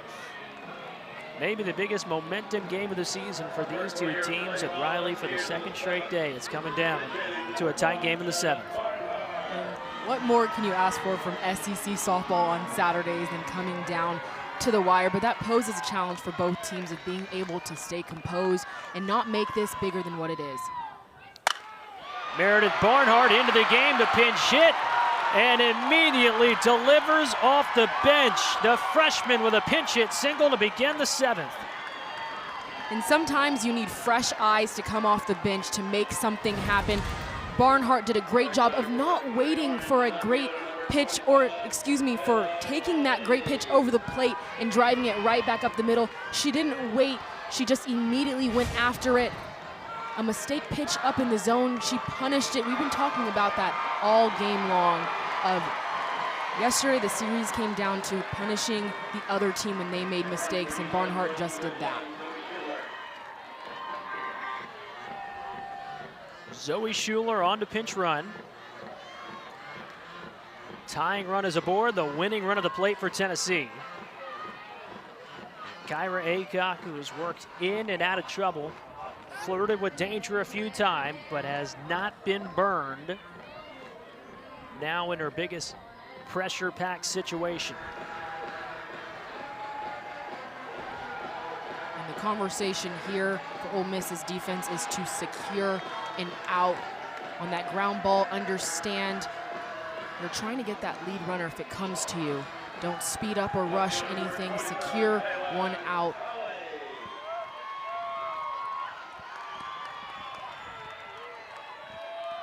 Taylon Holly. Fouls away the first.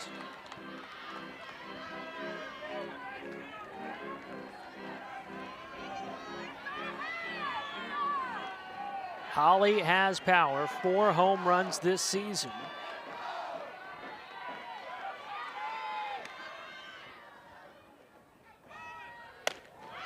One and one.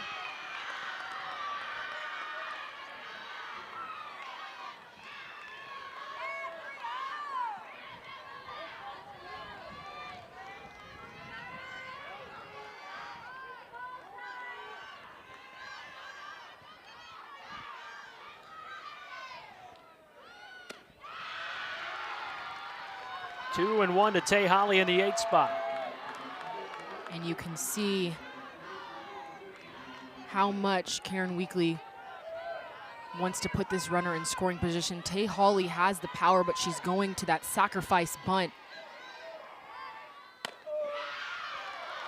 And she takes a strike. 2-2. And after that pitch, Coach Weekly down third baseline, her hands were on her head.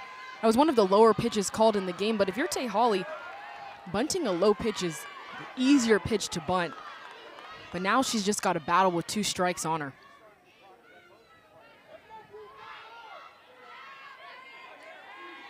Two balls, 2 strikes. Tying run aboard. 1-run game here in the 7th. And on the 2-2 pitch, Taylon Holly lines it to second for the first out of the inning. Pickens was there. And Aycock just settling into this at-bat.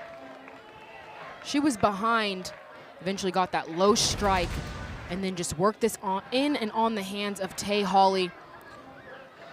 When you first work a pitch down and out, it changes the timing of a batter, even if it's the same pitch coming in. So Tay Holly just let that ball get too far in on her and hit it off the handle. Now with Ole Miss working with that 1 out, you can feel the momentum kind of shift back to them.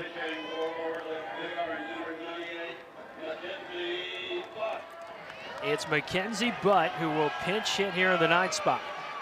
Sophomore transfer out of Boise State, 0 for 1 last night in the series opener.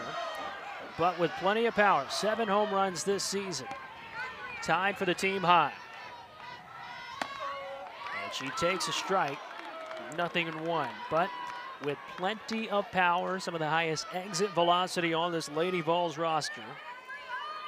A freshman All-American, Mountain West Conference Freshman of the Year for Boise State last year. And on the 0-1, but takes ball one. And Riley, no stranger to the big moment, a pinch hit, go-ahead home run against Mississippi State a couple weeks ago in Starkville. Certainly the power to end it with one swing.